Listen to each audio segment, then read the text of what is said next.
Hello everybody, welcome to Ultraviolet Presents. I'm here with Liam and Dave from Tenterhooks. We are actually in the Classic Grand right now. The boys are just about to play a wee headline show for us, and they're going to be playing their. Is it your debut EP? Yes, it is your debut EP. Yep, and it's called Veritas Curat. that's right. Is my Latin good? Well, Well, I'm for going as to much judge as we the. don't like I'm going to you on this, but yes. Yeah, well, that's what we call it. So yeah, Cool, that'll do for me. So look, I think it's a good place to start. Well, look, first of all, say thanks for doing this, and we appreciate you coming in and playing the show and stuff like that. It's always good to have kind of new bands who are doing kind of interesting stuff. So I'm loving that. But why don't you kind of start by telling us about? Why don't we start with the name of the album? Like, where did that? Like, I know it's obviously Latin, right? But what's the meaning behind it? David he came up with the name of it, but it was kind of interesting because a lot of the songs were written separately. So like MIA, for example, it's got nothing really to do with like what Blood from a Stone is. But it wasn't until David sort of gave the idea the name Veritas Curat, and it basically is truth. Truth cures. Truth cures. See, I'm forgetting them. Truth cures. I did Google that. Yeah. I did Google it. Yeah. So it was the kind of thing that we thought. Well, I thought it wasn't until he said it. I was like, oh, that kind of matches because like Kind of similar theme. MIA's got a lot of stuff in it about kind of telling the truth about how you feel or like kind of letting your emotions out. Blood from a Stone's kind of the same in more of an angry sense. The other two, Grey Not Silver, is very much the same. It's kind of telling the truth about how it's sort of a political one about how we feel the truth politically. Yeah. And then Personal Poisons is sort of kind of a truthful thing about like in yourself realising wee things that you don't like about yourself. So all kind of weirdly gelled together. Yeah, a lot of kind of like self-reflection and that kind of thing. Yeah. That As cheesy as it sounds, but Yeah. kind of weirdly came together. No, that's cool. Like, so I mean, look, I don't think that's cheesy at all. I think it's there's nothing wrong with being philosophical in your music. You know what I mean? And I don't think there's any better way to do that than channel a bit of Latin and Roman shit, really, man. So yeah, no, good on yous, man. So let me ask you this then, right? So what do you want people to get from your EP? What's the? I suppose the question is like, what's the message? What do you want people to take away from it? yeah, that's more down to you. You're the one that Fucking songs. like it. Just like it. That'd be good. I mean, yeah. We want to kind of broadcast our sound, don't we? And show that Aye. we're not just a one-trick pony. There's a bit of a diversity in Yeah. what we play on the album, or not the album, on the EP. So it's just trying to say that not we're a jack of all trades, we can do everything, but we're not just heavy and that's it. We can do a bit of everything. I think it's weird as well because when we were a three-piece for a long time, so it was me, Jack, and Nathan, and we always missed that lead guitar. We always wanted it for ages. We couldn't get anyone that we really liked. David came in and he sort of elevated it a wee bit. There was a point where it was almost starting to sound somewhere between like pop and grunge. Like, what the fuck actually are we? Yeah. So we didn't really know, and David came in and then it just sort of everything sort of found its place, and I think we're just starting to find our sound now. I think it was for a wee while we weren't sure actually where we were going with it. So you're quite kind of settled in what you sound like now. Then is that? Yeah. So, yeah. Well, obviously we'll develop and we'll move and stuff, but Yeah. I think like this EP is like it'll show people that we can do something heavier, we can do something softer, we can do poppier stuff. We've got other stuff as well, like we recorded a wee demo of a song called Grey Not Silver age ago, and that's got a sort of psychedelic sort of weird sound to it. Can't say. What did I say? Grey Not Silver. Yes, no, that is an Aye. EP. But it gives that sort of wee example that we can do loads of mixed stuff. Very cool. But that's really it. It's just a show off of it. It's just to try and get us out there a little bit. Like we had these songs floating around for a bit, and we were playing at practices. And Sorry, we've just had somebody walk in there. That was the sound man for the gig tonight. Don't worry, we're doing this guerrilla style at the venue. These things happen. Yeah. Yeah, shout out to Kieran. Yeah, shout out to Kieran, the sound man for tonight. Hello. We love you, mate. No, that's good, boys. So let me ask you this then. So what is your What does the writing process look like for this EP then? How is that going about? Is it sort of, do you all kind of play a part in it? Is it like a one man show and then sort of everybody jumps in, or like how does it work? Because I know every band has their own kind of way of doing things. So what does it look like for Tenterhooks? So I usually write them on an acoustic guitar, and then just over the course of a while just sort of sing and turn it into something. But it doesn't really flesh out and become a full song until I bring it to the boys. Like, so I'm terrible at writing on the spot. I'm awful for it. I just say shit. As am I. Yeah. As am I. I'm not good at being on the spot, mate. No. I need, like, I don't know about you, but I always need like time to reflect. Yep. And like I need that alone time. Mhm. And that's because, so if somebody says to me, Yep. right, oh, I've got this thing, write something new, I'm like, I can't, because I want it to be good. You know what I mean? I'm the exact same. It's very intimidating. I don't like that. So what we tend to do is I'll write maybe a song that I think sort of completed on my end, and then I'll bring it to a practice, I'll play it. Sometimes I'll send it to David so he can get like a wee melody or whatever.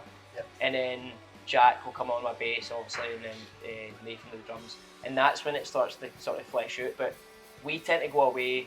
So like if we practice, for example, a song, I'll maybe give it to David. David will have a wee think, Jack will have a think, Nathan will have a think. And then in about a week's time we'll come back, and it's just over the course of like a month or whatever. It's never just in like one session where we just sit down and go, oh, that's it. It's we've had a couple of plays, we've had a little bit of an idea, let's go away and just in our own time, as you say, reflect on it and think, right, what works, what doesn't, and then we'll come back and it just kind of seems to work. Yeah, I totally get it, because I think that, you know, certainly in my experience as well, is that, and Adam behind the camera will tell you as well that, you know, we're in a band and it's like, you know, we'll write something, but you always, for us anyway, I think like we need that time to go and reflect. Oh, right, what did we do in the studio today? Right, cool, let's maybe think about other things that we can do. Let's listen to it constantly on repeat. Like, do you do that when you write songs? Do you constantly listen to your demos all the time so that you can go, oh, maybe I do something different in there? Or is it just whatever happens? I kind of hate listening to myself sing, so no. So I like maybe if we're writing a wee song now, we'll be playing it tonight actually, and I'll maybe, like for example that, I'll listen to that over and over again, just think, oh, maybe I'll throw in a lyric there or whatever. Instrumentally though, I don't tend to listen to the song sort of in the process of it, if that makes sense. Like, I just wait till we're sort of in a room and then we'll play it and we'll see how it sounds. But no, I don't really like listening to stuff back. Right. I've also got a fear that, do you know, like, see if I'm on the bus or a train or whatever, and I've got my earplugs in, I've got this really horrible fear that they're going to like run out of battery, and then it's going to play through my phone and someone's going to know, and they're like, he's listening to his own fucking music. And I think that's absolutely terrifying. Well, do you know, I'll tell you this, right? So the other day, I opened up my Spotify on my telly, right? And I had like a pal over, and she was like, "You listening to your own songs?" And I'm like, "No, you need to understand. I'm listening so that I was writing a song the other day, and I didn't want to copy the same thing that I did in an old song, and I was listening." And she was like, "Yeah, whatever. You're listening to your own song." But anyway, I get it. Like, they're going to think we're absolute narcissists. And I'm like, "No, I swear, I'm just trying to work something out." Well, you're not just listening, going, "Count it down." Well, I am an absolute fucking narcissist. No, I don't fucking hide it. But no, that's good, man. So I suppose, right, so you've told us a wee bit about your EP, and you know, we're at the Classic Grand right now, and you're going to be playing later on. And the good thing is you're going to have a really good crowd in, which is always a bonus, which is always great. So you're looking forward to it? Yeah, buzzing for Absolutely, it. yeah. It'll be good. We've never played here before. No, so not once. It's going to be a fun gig. Playing the EP as a whole, I don't know if we've done it. We've played the EP in general before, but obviously this is a release, so people have only heard this now. We've played like previous versions of it, but now we're kind of happy where it is and finalised, and this is it kind of thing. Well, this is like, I always look at these shows as like it's now like a celebration of the release. It's now like a celebration of the work that you have done, and it's all like, as I say, I always look at these shows as like a it's that, like, that, not only that release, as in putting a song or an EP out or an album out, it's that release and a release of, right, cool, now we can get this out and we can let you hear it and how we want to hear it, or how we want you to hear it. But so what's next then, right? So after the show, you've put your EP out, people are going to hear it, you've got a good crowd the night. So what's the next step? Gigging, right? Yeah. Sort of kind of get it out. We've got a few other new songs that we're working on. We don't really have a plan to record anything as of yet. These Jackie boys over there and David are getting married soon, so they're going to be very, very busy, and they're going to... Oh wait, who's getting married? Jackie boy there. Aww. Just that. Oh, that's sweet. And it's Adam, are we able to turn the camera around to the lovely couple? Oh, I love that. Love that. Jackie's That's getting married, and then so is David. David's first, actually, aren't you? Yeah, in about 6 weeks. So he's going to have to, unfortunately, focus on that. Is Tenterhooks the wedding band? No. That's ridiculous. No, because they need to enjoy the night. Oh, right, right. Aye, Would you not enjoy it if you were playing? No. Oh, right. Well, we're going to get married. So, right, okay, fair. And we're going to get very, very married. But I will. So I think we'll play gigs and stuff. We've got some songs written, maybe some tweaks and stuff need done, and then we will record it, and we're looking to do a full album. Right. But I think it will be a wee bit off yet. We'll sort of milk a EP for what it's worth. Quite right. That's the way to do it. That's the way to do it. So I suppose well, look, first of all, thank you for giving us a wee bit of insight into the EP, and I'd like to kind of maybe move on just to kind of I always like to ask bands, you know, what they think about the scene in general, right? So I think it's probably what I'd like to know is who you loving on the scene now, like who's your bands that you like to.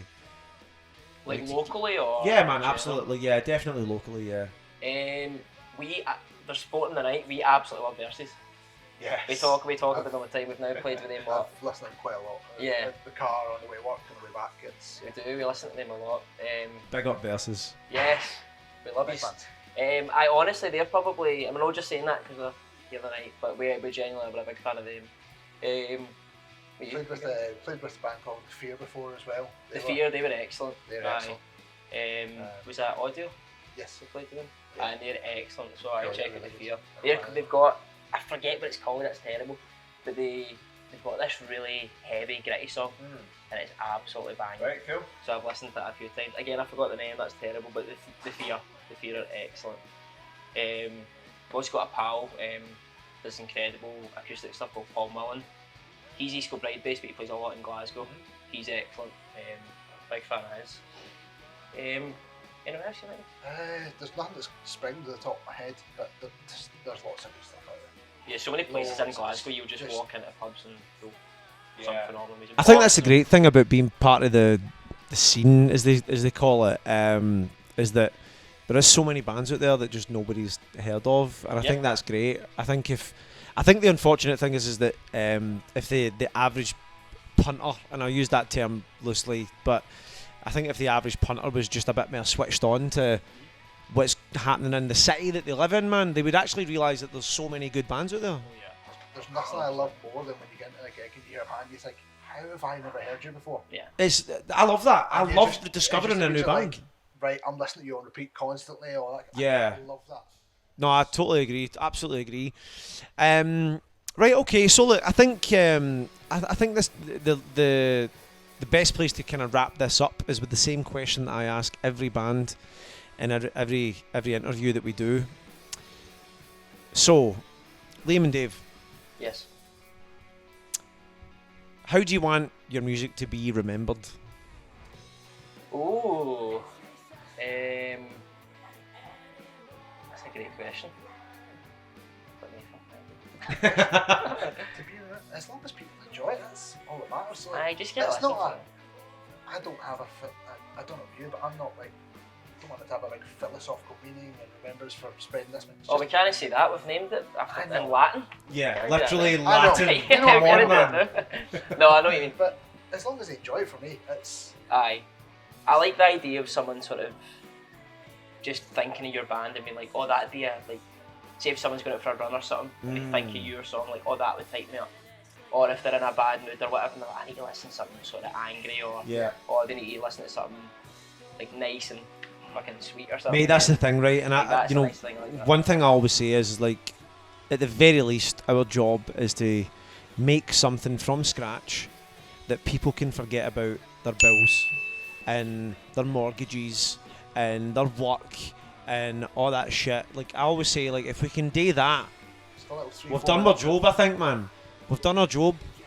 And I know that's no. I know that not everybody wants to do that, but I think from what you're saying, that's what I'm hearing.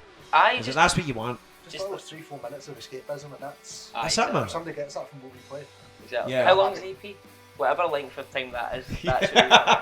Give them that one. Yeah. Give them that one. For No, 20, 25, 30 minutes or whatever, man. Forget about your bills and your mortgage and go and listen to Tenterhooks, alright? Yes. Veritas Curat. Hopefully my Latin, there's probably somebody going to watch this but like, your Latin's shit. Yeah, anyway, listen, Liam and Dave, thank you so much, man. I really appreciate you coming in. Appreciate you coming doing this gig for us as well. As I say, pleasure to have yous. People watching this at home, I urge you to go and listen to it. We'll put some links and pictures and stuff like that up right now or whenever Adam does the editing. But other than that, I'll just say thank you, boys. Is there anything else you want to kind of sign off with? Is there anything you would like to say into the camera for the people at home to know or take away from this interview or even your EP or whatever? No, I just want to say thanks to you as well for having us. We do appreciate it. We're happy to be here, we're happy to play. And yes, listen to the album, or the EP even. Listen to the EP, please. That is literally it. Go and listen to it. Everybody, thank you so much for tuning in. As I say, as always, there is loads. There's loads of stuff on our channel from bands that we've worked with, and what you'll start to see from our channel is our artist roundtables, which we're doing with plenty of artists. So episode one has 4 really good artists. And we're going to be doing that kind of a lot more often. We'll be working with a lot more artists and putting media out. So please do tune in. Please let people know. Fucking subscribe, man, because it helps us out. And subscribe to these people as well, man, because it helps them out and all. And that's the whole point of this. We want to we really want to build a promotion that actually helps promote artists, and that's the whole point. So please do. And that's my impassioned plea over. Fuck off and live your lives, and we'll see you soon. All right, love yous. Goodbye. 'Cause it's like it's